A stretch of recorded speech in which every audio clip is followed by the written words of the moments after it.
Hey up, right, review of the Honda 38Litre top box, which I got fitted on my day. Well, I filmed, there's a lot of self-assembly on this unit to be done. You've got to build the lock up and match it to the ignition key on your bike.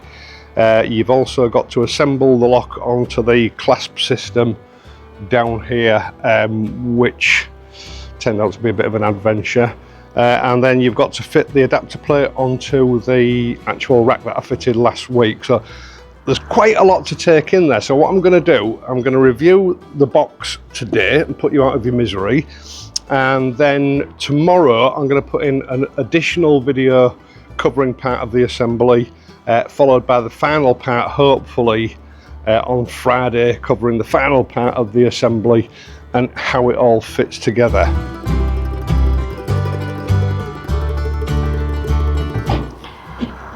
Now, as you probably know, I'm not a great fan of top boxes for no other reason than it's very difficult to put a big storage box on the back of a bike and it look good. And that is the only thing that I have against top boxes. I've had bikes with top boxes before, I got on well with them, but they just don't look great.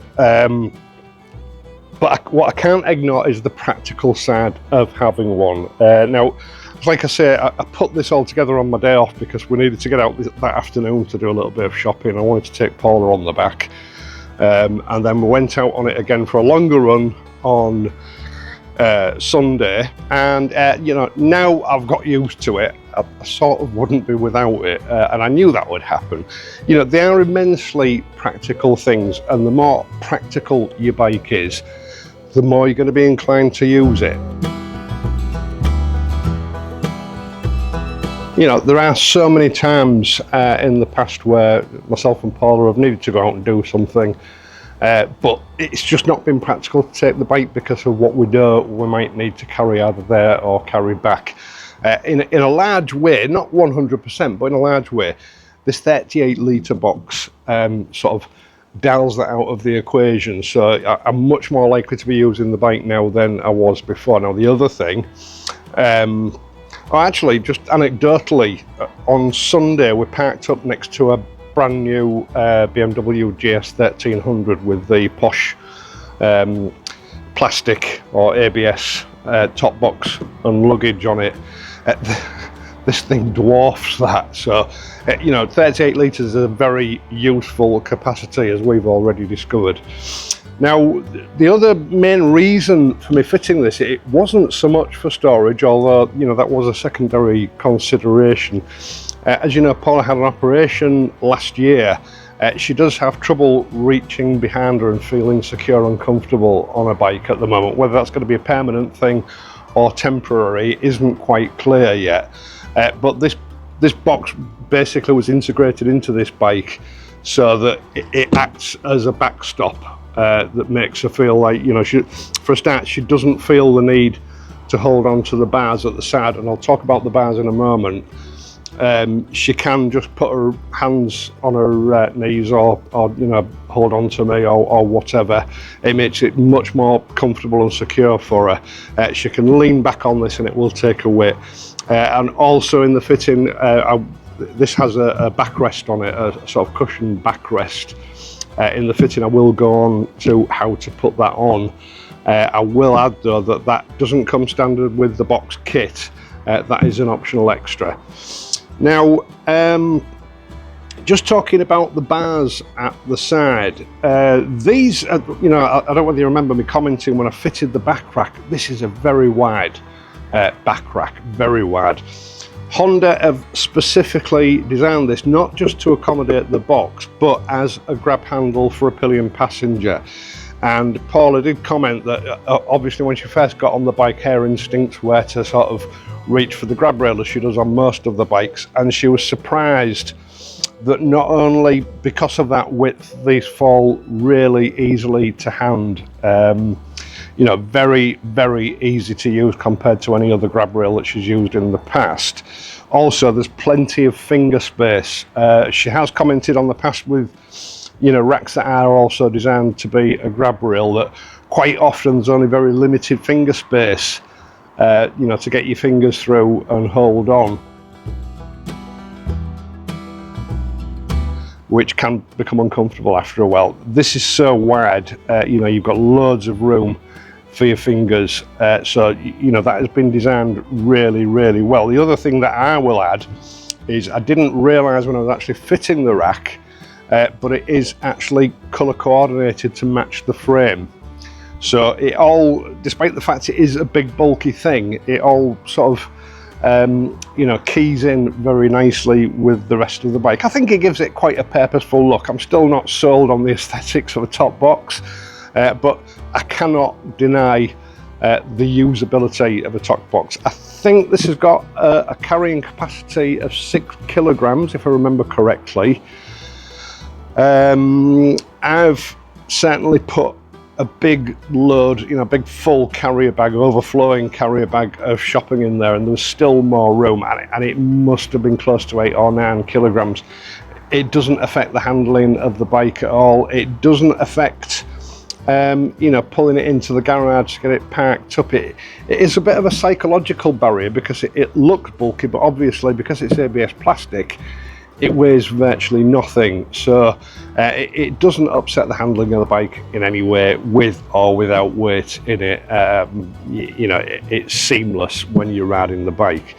Now let's just have a look at some of the details on this. First of all, I had a few people comment in my last video when I was fitting the rack how you know, there's no point spending this kind of money on a top box system for a bike when you can go on eBay and for a fraction of the cost you can get you know, a kit that just bolts on really easily, and you know, the box bolts onto the rack really easy. The problem with that, of course, is the situation I've got with this. If I decide that I don't really want to have the box on because I'm out riding by myself, removing it theoretically should be a very simple task.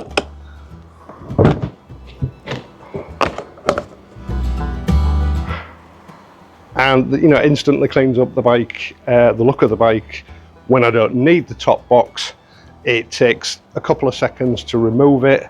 Now it locks in place using, and I will demonstrate how the locking system works in the other videos, by using one key.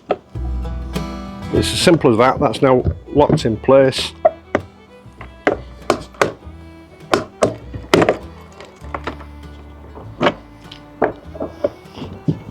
And that ain't coming off. Now it doesn't actually use the lock itself to lock it onto the bike or to lock top up. It uses the lock to lock the locking mechanism, and the locking mechanism itself is quite sturdy. Again, it's ABS plastic.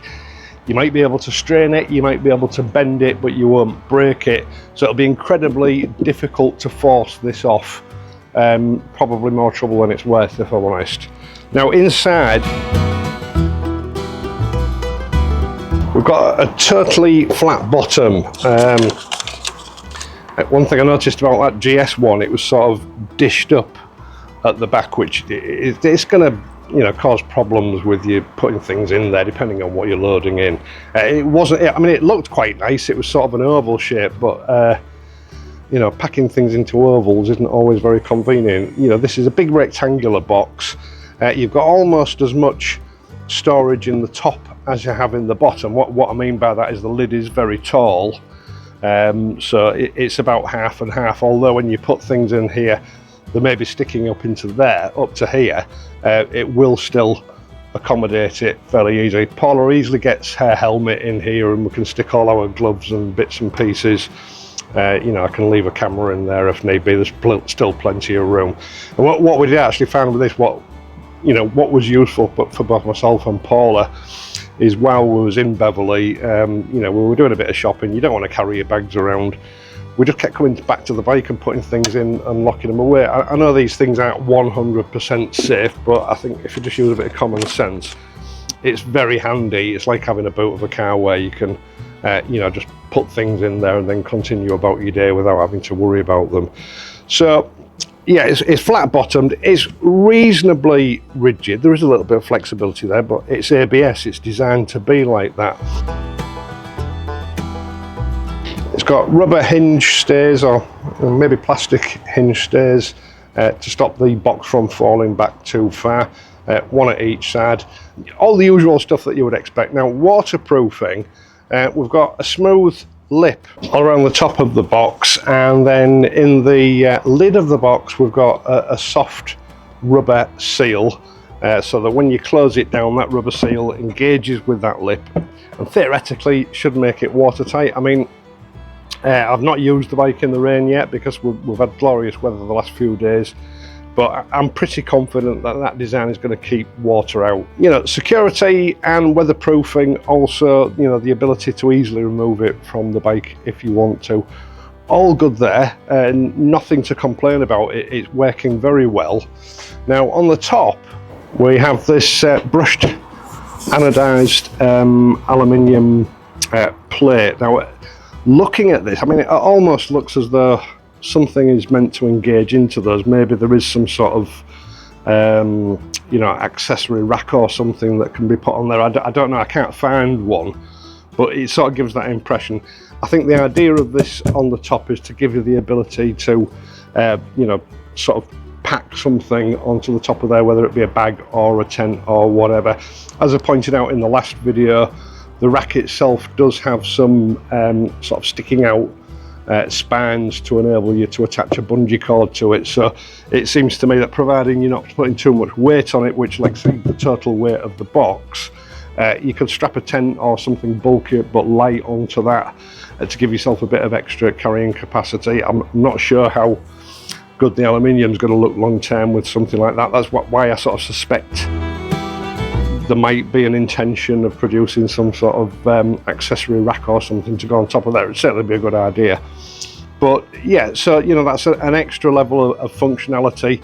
Right, so at the back here, you know, we're talking about pillion accommodation. This seat is about 2 or 3 inches shorter than most bike seats that I've been on. But I mean, it's intended to be a sort of a trail style bike, and they do tend to have shorter seats. Certainly some that I remember back in the day only had a seat for one person. They didn't have pillion accommodation at all, but it is just enough. I mean, myself and Paula are both well-grown people. We're not small. The first ride out, I've got to admit, I came back thinking this ain't gonna work. But we had a chat about it. Paula was quite comfortable, but what I didn't realise is she was giving herself plenty of room and not leaving any for me. So once we'd sort of discussed that and sorted that out, and she'd pushed herself right back to this back pad here, I found it was much more comfortable for me. The bike doesn't seem to really notice the pillion. She found the seating position very comfortable, and she loves the security of having this box there. To use her words, she feels like she's sort of locked into the bike, so she doesn't feel any need to hold on to these, even though they are there as an option if she needs them. She doesn't feel the need to hold on to these. The other thing as well that helps with that is the pillion peg position. I know a lot of people said that's going to be no good for a pillion. She actually finds it's an advantage because she's got her knees raised quite high, and it's not uncomfortable. She found she is able to put more pressure onto the pads if need be to push herself back into the seat. So yeah, those pegs being high up are not a problem, they're an advantage, just to answer the sort of queries that I got from a lot of people.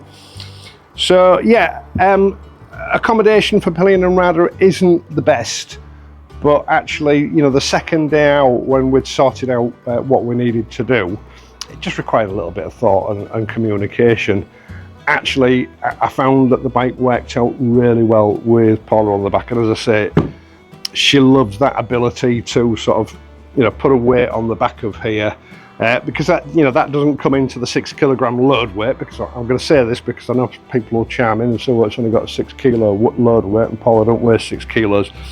You know, that's pressure downwards, and I would imagine that's a conservative limit anyway. What she's actually doing is she's putting a weight against it that way, so all that leverage goes in completely a different direction.